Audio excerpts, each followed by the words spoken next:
നമ്മളിന്ന് വളരെ ഗൗരവകരമായിട്ടുള്ളൊരു രാഷ്ട്രീയ നിരീക്ഷണം കേൾക്കുകയാണ്. വളരെ ഇൻ്റലിജൻ്റ് ആൻഡ് ബ്രൈറ്റ് ആയിട്ടുള്ള ഒരു നിരീക്ഷണമാണ്. എങ്ങനെയാണ് ഇവിടെ ഇപ്പോൾ ഡിവൈഡ് ആൻഡ് റൂൾ നമ്മൾ പറയാറുണ്ട്, അതുപോലെ തന്നെ പല തീവ്ര സംഘടനകളുടെയും ഫോർമേഷൻ പറയാറുണ്ട്. അതിൻ്റെയൊക്കെ ഒരുപാട് പൊളിറ്റിക്കൽ സൈഡുകളും പല എന്താ പറയുക യൂറോപ്യൻ രാജ്യങ്ങളും അമേരിക്കൻ രാജ്യങ്ങളും അമേരിക്കയും മറ്റ് രാജ്യങ്ങളൊക്കെ ഇത്തരത്തിൽ എന്താ പറയുക ചില പ്രത്യേക രാജ്യങ്ങളിൽ ഉണ്ടാക്കിയ പ്രശ്നമാണ് ഇപ്പോഴും നമ്മൾ ഡിവൈഡ് ആൻഡ് റൂളിൻ്റെ ഭാഗമായിട്ടുള്ള കലാപങ്ങളായി കാണുന്നത്, പല തീവ്രവാദ സംഘടനകളായിട്ട് കാണുന്നതൊക്കെ പറയാറുണ്ട്.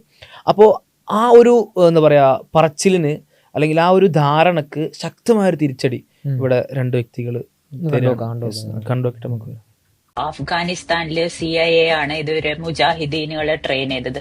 സമ്മതിക്കുന്നു, അത് അവരുടെ കോൾഡ് വാർ സ്ട്രാറ്റജിയുടെ ഭാഗമായിട്ട് അവർ ട്രെയിൻ ചെയ്തിട്ടുണ്ട്. പക്ഷെ അവര് 89 അവര് വിട്ടുപോയല്ലോ. അപ്പൊ പിന്നെ അങ്ങനെയാണെങ്കിൽ അവര് ആ ഇതിൽ നിന്ന് പുറത്തു വരല്ലേ വേണ്ടത്.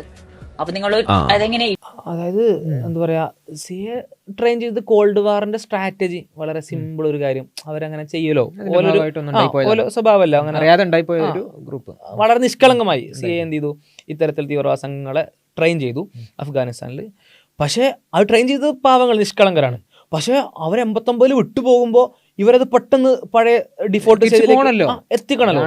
അതിന്റെ ഒരു പരിപാടി അതല്ലേ ഒരു ഉത്തരവാദിത്തം. തീവ്രവാദി സംഘടനകൾ അങ്ങനെ ട്രെയിൻ ചെയ്യാൻ അവർ വരുമ്പോൾ അവരതാണ് അങ്ങനെ നിൽക്കുക, ഒഴിവാക്കുക, അതല്ലേ അവർ ചെയ്യേണ്ടത്. അപ്പൊ അങ്ങനെ ചെയ്യാത്തത് വളരെ മോശമായി എന്നുള്ളതാണ് ചേച്ചി പറയുന്നത്. ഓക്കെ, ഇനി ബാക്കിയാക്കാം. അതെങ്ങനെ ഇപ്പോഴെങ്ങനെ നിങ്ങൾ എക്സ്പ്ലെയിൻ ചെയ്യാ താലിബാനിസം? അതിനൊരു കാരണമുണ്ട്. അതാണ് അവിടെ ആ സാധനമാണ് ഇവർക്ക് മനസ്സിലാവാതെ പോകുന്നത്. ആ സാധനം ഇക്കാക്ക് മനസ്സിലായിട്ട് അപ്പൊ ഇക്ക മനസ്സിലായത് എക്സ്പ്ലെയിൻ ചെയ്ത് ഇക്കാക്കാണ് മനസ്സിലാക്കുന്നത്. പറയുന്നത് എന്താണ്, ഇപ്പൊ ഇന്ത്യയിലും പറയുന്ന കാര്യം ഡിവൈഡ് ആൻഡ് റൂൾ എന്നാണ് പറയാം. അപ്പൊ ബ്രിട്ടീഷുകാർ ഡിവൈഡ് ആൻഡ് റൂൾ ഉണ്ടാക്കി, അല്ലെങ്കിൽ അവിടെ കോൾഡ് വാറിന്റെ സമയത്ത് അവിടെയുള്ള ഗ്രൂപ്പുകളെ ഉപയോഗിച്ചു എന്ന് പറയുമ്പോൾ അവരെന്താ പറയുന്നത്, ഗ്രൂപ്പുകൾ ഉണ്ടാക്കി എന്നല്ല പറയുന്നത്, ഗ്രൂപ്പുകൾ ഉപയോഗിച്ചു എന്നാണ് പറയുന്നത്. അപ്പൊ അതിന്റെ അർത്ഥം എന്താണ്? യെസ്, അപ്പൊ ഡിവൈഡ് ആൻഡ് റൂൾ ഉണ്ടാക്കി ഉപയോഗിച്ചു എന്ന് പറയുമ്പോൾ അപ്പൊ എന്താണ് അവിടെ ഉപയോഗിക്കുന്നത്? അതായത് ആ ഡിവൈഡ് അവിടെ ഓൾറെഡി ഉണ്ട്, അതിനെ അവർ ഉപയോഗിക്കുകയാണ് ചെയ്യുന്നത്. യെസ്, അപ്പൊ ഈ ഐഡിയോളജിയും ഇത്രയും മനുഷ്യന്മാർക്ക് അതപ്പതിക്കാൻ പറ്റുന്നുള്ളത് ഇയാളെ വീഡിയോ ആണ് മനസ്സിലാവുക. അതായത് ഡിവൈഡ് ഉള്ളത് കൊണ്ടാണ് ബ്രിട്ടീഷുകാർ ഒന്ന് ഡിവൈഡ് ആൻഡ് റൂൾ നടത്തിയത്. അതായത് ഇവരൊക്കെ നിഷ്കളങ്കര്. ഏത്, അതായത് അവിടെ സെക്റ്റുകൾ ഉള്ളതുകൊണ്ടാണ് ഈ പ്രശ്നങ്ങളൊക്കെ ഉണ്ടായിട്ടുള്ളത്. പ്രശ്നങ്ങൾ ഉണ്ടാക്കിയ ആളുകൾ നിഷ്കളങ്കരാണ്. അല്ല, കാരണം ഓൽക്ക് അത് ചെയ്യാൻ പറ്റുള്ളൂ, ഓൽക്ക് വേറെ ഓപ്ഷൻ ഇല്ലല്ലോ. ഇവിടെ ഈ ഓൾറെഡി ഇങ്ങനെ കുറെ എന്താ പറയുക ഗ്രൂപ്പുകളായിട്ടുണ്ട്, കുറെ ഗോത്രങ്ങളായിട്ടുണ്ട്. അപ്പൊ ആ ഗോത്രങ്ങളാണ് പ്രശ്നം. കുടുംബം, ഇപ്പോൾ ഇയാളുടെ നാട്ടിൽ കുടുംബ പ്രശ്നം ഉണ്ടായി, അയാൾ പറയും 2 കുടുംബങ്ങൾ തമ്മിൽ പ്രശ്നം ഉണ്ടായി, AB 2 കുടുംബങ്ങൾ. ആദ്യമേ കുടുംബം ഉണ്ടല്ലോ, അപ്പൊ ഉള്ള കുടുംബമാണ് കുടുംബ പ്രശ്നം ഉണ്ടാക്കിയാനല്ല പ്രശ്നം, അല്ല കുടുംബം ഉള്ളതാണ് പ്രശ്നം, കുടുംബമാണ് പ്രശ്നം. ഇപ്പൊ പുതിയൊരു എന്താ പറയാ രാഷ്ട്രീയ പ്രശ്നങ്ങൾ കൊണ്ടൊക്കെ വന്നിട്ട് പുതിയൊരു ആള് 2 കുടുംബങ്ങൾ പ്രശ്നം, 2 വീടുകളുണ്ട്, ആ 2 വീടുകൾ തമ്മിൽ തല്ലിച്ചു. പുതിയൊരു മനുഷ്യൻ പുറത്ത് വന്നിട്ട്, അപ്പൊ ബാക്കിയുള്ള ആൾക്കാരൊക്കെ ജഡ്ജ് ചെയ്യാണ് ഈ പുറത്തുനിന്ന് വന്ന മനുഷ്യൻ. അപ്പൊ ഇയാളാണ് അതെങ്ങനെയാ, ഓൾറെഡി 2 വീട് അവിടെ ഉണ്ടല്ലോ, വീടുകളാണ് പ്രശ്നം. അതെ, ആ 2 വീട് ഒന്നായി കൂടെ. ഒരു വീടാണെങ്കിൽ ഇയാളൊന്ന് പ്രശ്നം ഉണ്ടാക്കുവോ? ഇല്ല, നടക്കൂലല്ലോ. 2 വീടായതുകൊണ്ടാണല്ലോ പ്രശ്നം ഉണ്ടാക്കിയത്. അതുപോലെ ഇപ്പോ ഈ സ്ത്രീ വിവേചനത്തെ പറ്റിയൊക്കെ ഇയാൾ പറയും, സ്ത്രീ ഉണ്ടല്ലോ, സ്ത്രീയും പുരുഷനും നടക്കുന്നുണ്ടെങ്കിൽ അതിന്റെ കാരണം എന്താണ്? സ്ത്രീയും പുരുഷനും ഉണ്ടല്ലോ, സ്ത്രീയും പുരുഷനും വേണ്ടല്ലോ. സ്ത്രീയും പുരുഷനും ഇല്ലെങ്കിൽ എന്താ ഇയാളൊക്കെ ലോജിക്ക്? അതിപ്പോ ഇയാൾ പറയുകയാണെങ്കിൽ ഇപ്പോൾ ഡിവൈഡ് ആൻഡ് റൂൾ എന്ന് പറയുമ്പോൾ നമ്മൾ മനസ്സിലാക്കണം എന്താണ്, ഇപ്പോൾ ഇന്ത്യയിൽ ഇയാളെന്ത് ഡിവൈഡ് ആൻഡ് റൂളിനെ പറ്റി പറയണമെന്ന് കാര്യമില്ല കേട്ടോ. നോർമൽ ഡിവൈഡ് ആൻഡ് റൂൾ എന്ന് പറഞ്ഞാൽ ബ്രിട്ടീഷുകാർ വന്നിട്ട് ഇവിടുത്തെ ഏറ്റവും ഭൂരിപക്ഷ സമുദായമായിട്ടുള്ള ഹിന്ദുക്കളെയും തൊട്ട് താഴെ നിൽക്കുന്ന എന്താ പറയുക പോപ്പുലേഷനിൽ നിൽക്കുന്ന മുസ്ലിങ്ങളെ എന്ത് ചെയ്തു, ഡിവൈഡ് ചെയ്തു. കാരണം ഈ 2 കൂട്ടരും കൂടി ബ്രിട്ടീഷുകാർക്കെതിരെ ഒരുമിച്ച് പോരാടി കഴിഞ്ഞാൽ ബ്രിട്ടീഷുകാർക്ക് പ്രയാസമാണ്. ആ പോരാട്ടം അവർ അനുഭവിച്ചു. അപ്പോൾ അത് തരണം ചെയ്യണമെങ്കിൽ എന്ത് ചെയ്യണം, ഈ 2 കൂട്ടരും തമ്മിൽ തല്ലിച്ചാൽ മതി. അപ്പോൾ അവരുടെ ഫോക്കസ് മാറുകയും ചെയ്യും, ഈ 2 കൂടെ അവരുടെ മേലേക്ക് എടുക്കുന്നതിന്റെ ഒരു ആഘാതം കുറയും ചെയ്യും. അപ്പൊ അതിനുവേണ്ടി എന്ത് ചെയ്യുക, ആ തമ്മിൽ തല്ലിക്കൽ നടത്തുന്നു. അപ്പൊ ഇയാൾ പറയാണ് ഓൾറെഡി മുസ്ലിമും ഹിന്ദു ഇവിടെ ഉണ്ടല്ലോ, 2 ഗ്രൂപ്പാണല്ലോ, മുസ്ലിങ്ങൾ വേറെ ഹിന്ദുക്കൾ വേറെയും വിശ്വാസം അനുസരിച്ചിരിക്കുന്നതാണല്ലോ. അതുകൊണ്ടാണല്ലോ ബ്രിട്ടീഷുകാർ വന്നിട്ട് ഈ തമ്മിൽ തല്ലുണ്ടാക്കിയത്. ബ്രിട്ടീഷുകാരല്ലല്ലോ കുറ്റക്കാർ, ആരാണ്? മുസ്ലിം ഉള്ളതാണല്ലോ പ്രശ്നം. ഈ രീതിയിൽ ഇത് എന്തിനെ ന്യായീകരിക്കാനാണ് പറയുന്നത്? ഇവിടെ നമ്മൾ ഈ തീവ്രവാദത്തെയും ഭീകരവാദത്തെയും ഒക്കെ നമ്മൾ അനുകൂലിക്കുന്നുണ്ട്, അങ്ങനെ സെക്റ്റ് ഉള്ളതാണ് പ്രശ്നം, ഓക്കെ എന്നാണ് പറഞ്ഞു വരുന്നത്. നമ്മൾക്ക് തമാശയാണെങ്കിലും എന്തിനെ ഏത് രീതിയിലാണ് ഇതിനെ കൊണ്ടുപോകുന്നത്? ഇവിടെ കലാപം ഉണ്ടാക്കി മനുഷ്യർ. ഇപ്പം നമ്മൾ പറയുമ്പോൾ എത്ര ഡെപ്തിലേക്ക് പോയാൽ നമ്മൾ മനസ്സിലാക്കണം, ഈ ബ്രിട്ടീഷുകാർ അതായത് വൈറ്റ് പീപ്പിളിനെ കാണുമ്പോൾ, യൂറോപ്യന്മാരെ കാണുമ്പോൾ വളരെ നിഷ്കളങ്കരായിട്ട് നമുക്ക് എപ്പോഴും തോന്നുള്ളൂ. അത് കാരണം എന്താ വെച്ചെങ്കിൽ നമ്മൾ വളർന്നു വരുന്ന സാഹചര്യത്തിൽ നമ്മൾ ബേസിക് ആയിട്ട് നമ്മൾ സ്വീകരിച്ച ഇൻഫർമേഷനുകളിലെല്ലാം മീഡിയകളിലെല്ലാം അത് അവർ കൺട്രോൾ ചെയ്യുന്ന അവരുടെ പ്രൊപ്പഗണ്ട ഉള്ള സാധനങ്ങളാണ്. അതെല്ലാം അവർ ഏറ്റവും നല്ല മനുഷ്യന്മാരാണ്. ഏറ്റവും വൈസ് പീപ്പിളാണ്, ഏറ്റവും മാന്യന്മാരാണ്. അത് അവർ നമുക്ക് കാണിച്ചു തന്നാണ് അവരുടെ രൂപം. എന്നാൽ ആക്ച്വലി ലോകത്തിൻ്റെ പ്രശ്നങ്ങൾ എടുത്ത് നോക്കുമ്പോൾ, പ്രയാസങ്ങൾ എടുത്ത് നോക്കുമ്പോൾ, ആഫ്രിക്ക രാജ്യങ്ങളിലുള്ള പ്രശ്നങ്ങൾ ആരാണ് അതിൻ്റെ കാരണക്കാർ? അമേരിക്കയാണ്, അല്ലെങ്കിൽ യൂറോപ്യൻ രാജ്യങ്ങളാണ്. ഇന്ത്യ പോലത്തെ മൂന്നാം ലോക രാജ്യങ്ങളിലുള്ള പ്രശ്നങ്ങൾ ആരാണ് അതിൻ്റെ കാരണക്കാർ? ഇന്ത്യ, പാകിസ്ഥാൻ, ബംഗ്ലാദേശ്, ഇവിടെയുള്ള പ്രശ്നങ്ങളുടെ അടിസ്ഥാന കാരണം ആരാണ്? ഇതിങ്ങനെയായിരുന്നു ഈ നാടുകൾ ഉണ്ടായിരുന്നത്? ഈ രീതിയിലായിരുന്നു നാടുകൾ മുന്നോട്ട് പോകുന്നത്? അല്ല. ഇവിടുത്തെ പ്രശ്നങ്ങൾ ഉണ്ടാക്കിയത് ആരാണ്? ഇവിടുത്തെ സമ്പത്തുകൾ കൊണ്ടുപോയത് ആരാണ്? നൈജീരിയയിലെ സമ്പത്ത് കൊണ്ടുപോയത് ആരാണ്? അല്ലെങ്കിൽ ആഫ്രിക്കൻ രാജ്യങ്ങളിൽ ദരിദ്രാവസ്ഥക്ക് കാരണം ആരാണ്? അവിടെ കോൾഡ് മൈനുകൾ ഉണ്ടാകുമ്പോൾ, ഓയിലുകൾ ഉണ്ടാകുമ്പോൾ ആരാണ് ഈ ദാരിദ്ര്യത്തിന് കാരണമാകുന്നത്? മുസ്ലിങ്ങളും ഹിന്ദുക്കളും തമ്മിൽ സ്വാഭാവികമായിട്ടും നാടുകളിൽ ഉണ്ടാകുന്ന പ്രശ്നങ്ങൾ, കുടുംബങ്ങൾ തമ്മിലും ഗോത്രങ്ങൾ തമ്മിലും പലതരത്തിലുള്ള ഗ്രൂപ്പുകൾ തമ്മിലും സെക്ടുകൾ, റിലീജിയൻ തമ്മിലൊക്കെ ഉണ്ടാകുന്ന വഴക്കുകൾ പോലെയുള്ള നോർമൽ കലാപങ്ങൾ ഇന്ത്യയിലും എല്ലാ നാടുകളിലും ഉണ്ടായിരുന്നു. അതിനപ്പുറം ഉണ്ടായ രാജ്യങ്ങൾ, 2 രാജ്യങ്ങൾ ഉണ്ടാകുന്ന രീതിയിൽ റൈവലറി വരുന്ന രീതിയിലുള്ള പോരാട്ടങ്ങൾ ഉണ്ടാവുകയും അതേപോലെ തന്നെ വലിയ രീതിയിലുള്ള കലാപങ്ങളിലേക്ക് നയിക്കുകയും ചെയ്യാൻ മാത്രം കാരണമായിട്ടുള്ള പ്രശ്നങ്ങൾ തുടങ്ങിയത് എവിടെ നിന്നാണ്? ഈ ബ്രിട്ടീഷുകാരിൽ നിന്നാണ്. ചുരുക്കി പറഞ്ഞു കഴിഞ്ഞാൽ ഇവിടെ നമ്മൾ കണ്ടുകൊണ്ടിരിക്കുന്ന തീവ്രവാദം എന്ന ലേബലിൽ നമ്മൾ കണ്ടുകൊണ്ടിരിക്കുന്ന പല കാര്യങ്ങളും, അത് ഇന്ത്യയും പാകിസ്ഥാനാണെങ്കിലും അതല്ലെങ്കിൽ നമ്മൾ ഈ ആഫ്രിക്കൻ കൺട്രീസ് നേരത്തെ പറഞ്ഞ പോലെ കാണുന്നതാണെങ്കിലും ഒക്കെ, അവിടെയൊക്കെ ഫ്യൂവൽ ചെയ്യുന്നതും ബെനിഫിറ്റ് ചെയ്യുന്നതും ഈ പറയുന്നത് കൊളോണിയൽ ശക്തികളോ അല്ലെങ്കിൽ ഈ പറയുന്ന സാമ്രാജ്യത്വ ശക്തികളോ അല്ലെങ്കിൽ അങ്ങനെയുള്ള ആളുകളോ ആണ്. പക്ഷേ അവിടെ പ്രശ്നം ഉണ്ടാകുന്നത് എന്താണ്? ഈ പുവർ വേഴ്സസ് പുവർ നടക്കുകയാണ്. എലീറ്റുകൾ അവിടെ എന്ത് ചെയ്യാണ്? ഒരു പ്രശ്നം ഉണ്ടാക്കി അവർക്ക് വേണ്ടത് ലൂട്ട് ചെയ്ത് കൊണ്ടുപോകാണ്. ഇപ്പം നൈജീരിയയിൽ നേരത്തെ പറഞ്ഞ പോലെ ഓയിൽ റിസർവാണ് അടുത്ത വിഷയം. അഫ്ഗാനിസ്ഥാനിൽ അതേപോലെയുള്ള വിഷയങ്ങളുണ്ട്. അപ്പോൾ അവിടെയൊക്കെ എന്ന് വെച്ച് കഴിഞ്ഞാൽ ആ ഒരു ഭൂപ്രകൃതി, ഒരു പക്ഷേ ഓയിൽ റിസർവ് ഇതൊന്നും വേണമെന്നില്ല, അതൊരു ബെറ്റർ ഒരു പ്ലേസ് ആണെങ്കിൽ അവർക്ക് യുദ്ധം ചെയ്യാൻ ഒരു സ്റ്റാൻഡായിട്ട് അവിടെ നിൽക്കുകയാണെങ്കിൽ, ഇപ്പം അമേരിക്ക അഫ്ഗാനിസ്ഥാനെ ഒരുപാട് കാലം യൂസ് ചെയ്തു. അപ്പോൾ ഇതേപോലെ USSR യൂസ് ചെയ്തിട്ടുണ്ട്, അമേരിക്കയും യൂസ് ചെയ്തിട്ടുണ്ട്. ഇതേപോലെ പല നാടുകളെയും ഇവരിങ്ങനെ യൂസ് ചെയ്തു. പ്രത്യേകിച്ച് ഏഷ്യൻ കൺട്രീസിലേക്ക് വരുമ്പം, ആഫ്രിക്കൻ കൺട്രീസിലേക്ക് വരുമ്പോൾ ഇവർ യൂസ് ചെയ്തു.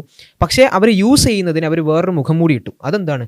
അത് ഇവിടെയുള്ള ലിബറേഷനാണ്, ഞങ്ങൾ ലിബറേഷന് വേണ്ടി കൊണ്ടുവരാണ്. അപ്പോൾ എന്ത് ചെയ്യണം? ലിബറേഷന് വേണ്ടി വെറുതെ ഒരാൾ വന്നു കഴിഞ്ഞാൽ നടക്കൂല. അപ്പോൾ അവിടെ എന്തൊക്കെ പ്രശ്നം ഉണ്ടെന്ന് പറയണം. ആ പ്രശ്നങ്ങൾ എന്താണ്? അത് അവിടെ മതത്തിൻ്റെ ഭാഗമായിട്ട് അവിടെ തീരെ ശരിയല്ല. അത് പിന്നെ അവിടെയുള്ള മതം എന്ന് പറഞ്ഞു കഴിഞ്ഞാൽ അവിടെ ഒരുപക്ഷെ ഇസ്ലാം ആയിരിക്കും. ഇസ്ലാം എന്ന് പറഞ്ഞാൽ അത് അങ്ങനെ ഉണ്ട് ഇങ്ങനെ ഉണ്ട് എന്നൊക്കെ പറഞ്ഞ് ഒരുപാട് കാര്യങ്ങളൊക്കെ പറഞ്ഞ് തെറ്റിദ്ധാരണകൾ വളർത്തി ഞങ്ങൾ വരുന്നത് ഇവരെയൊക്കെ അങ്ങോട്ട് സ്വതന്ത്രരാക്കാൻ വേണ്ടിയിട്ടാണ് എന്ന് പറഞ്ഞ് ഇവിടെയുള്ള ആൾക്കാരെ തമ്മിൽ തല്ലിക്കാനും അവിടെയുള്ള ആളുകളോട് യുദ്ധം ചെയ്യാനും അതിന് ഈ രീതിയിലുള്ള ബൗദ്ധികമായിട്ടുള്ള ഒരു വ്യാഖ്യാനവും കൊണ്ടുവന്ന്, ന്യായീകരണം കൊണ്ടുവന്നിട്ട്, എന്നിട്ട് ഇവർക്കെതിരെ സ്വാഭാവികമായിട്ടും എന്ത് ചെയ്യും? തിരിച്ച് ആളുകൾ പ്രതികരിക്കും. ഇങ്ങനെ ലൂട്ട് ചെയ്യാൻ വന്ന ആൾക്കാർക്കെതിരെ പ്രതികരിക്കും.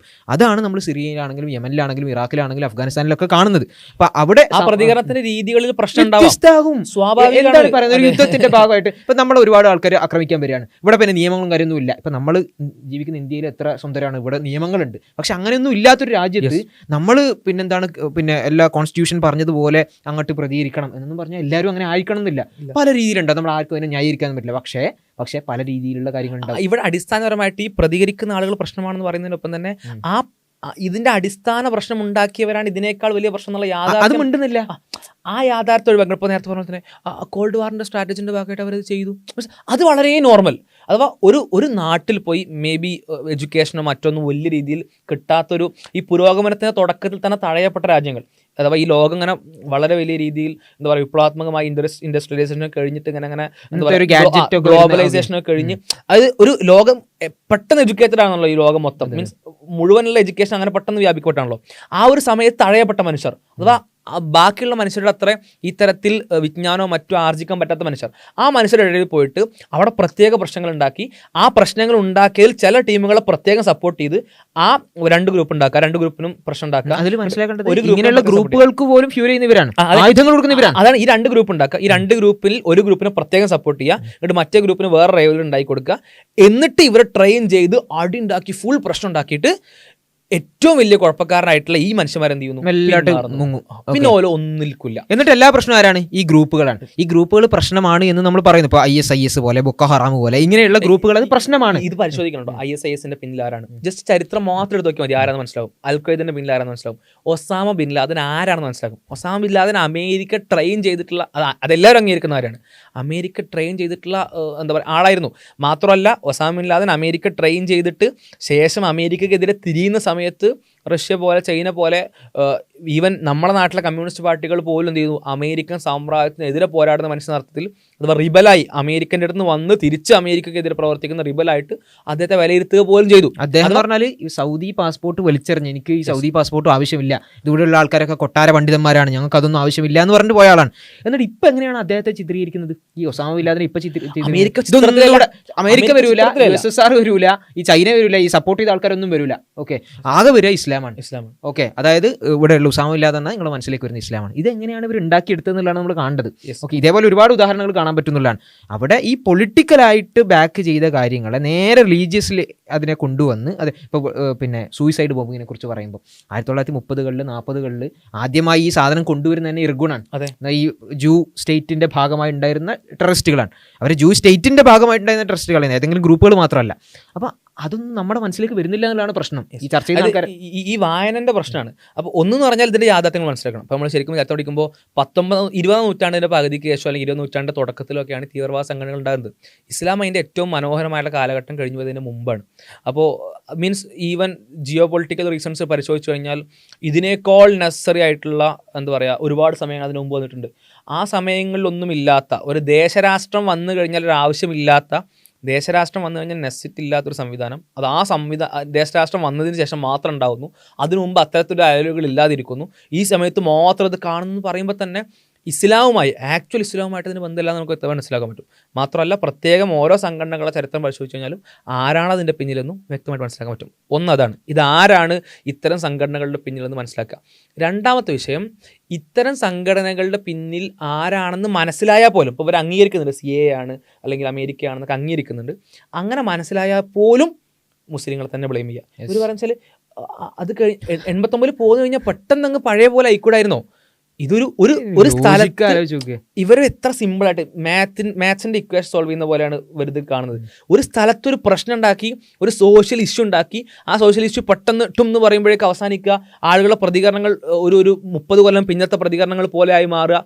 ഇതെന്താണ് മനസ്സിലാക്കുന്നത്? അതായത് ഒരു കുഴപ്പക്കാരനൊരു കുഴപ്പമുണ്ടാക്കുന്നു, കുഴപ്പക്കാരനാണെന്ന് മൂവ് ചെയ്ത് കഴിഞ്ഞാൽ ഈ കുഴപ്പം പോകണ്ടേ എന്ന് വെച്ച് അങ്ങനെ ഉണ്ടാവും. ആ കുഴപ്പക്കാരനെ പിന്നെ നമ്മൾ പറയുന്നില്ല, അയാളെ കുറിച്ച് നമുക്ക് പ്രത്യേകിച്ച് പറയാനൊന്നുമില്ല, അതൊക്കെ വലിയ ആൾക്കാർ. ഓക്കെ, അത് അങ്ങനെ ലോജിക്ക് ആലോചിച്ച് നോക്കുക. അത് ഒന്നുകിൽ ഇരട്ടത്താപ്പാണ്, അല്ലെങ്കിൽ ഇത് മനസ്സിലാക്കാനുള്ള ബുദ്ധി അത് നമ്മൾ പരിഗണിക്കണം. അത്തരം ഒരു സാധ്യത കൂടെ നമ്മളിതിൽ മനസ്സിലാക്കണം എന്നുള്ളതാണ്. അപ്പോൾ ഓക്കെ, അതാണ് ഈ വിഷയത്തിൽ പറയാനുള്ളത്. എല്ലാത്തിലും മുസ്ലിങ്ങളെ കുറ്റപ്പെടുത്തുക, അതാണ് ആത്യന്തികമായിട്ട് നടത്താനുള്ളത്. ഇനി മുസ്ലിങ്ങളെ പീഡിപ്പിക്കുകയാണെങ്കിലും മുസ്ലിങ്ങൾ ഉള്ളത് കൊണ്ടല്ലേ മുസ്ലിങ്ങളെ പീഡിപ്പിക്കുന്നത് എന്ന് ചോദിച്ചിട്ടെങ്കിലും പോലെ തന്നെ എങ്ങനെയെങ്കിലുമൊക്കെ പോലെ ജോലി അതാണല്ലോ.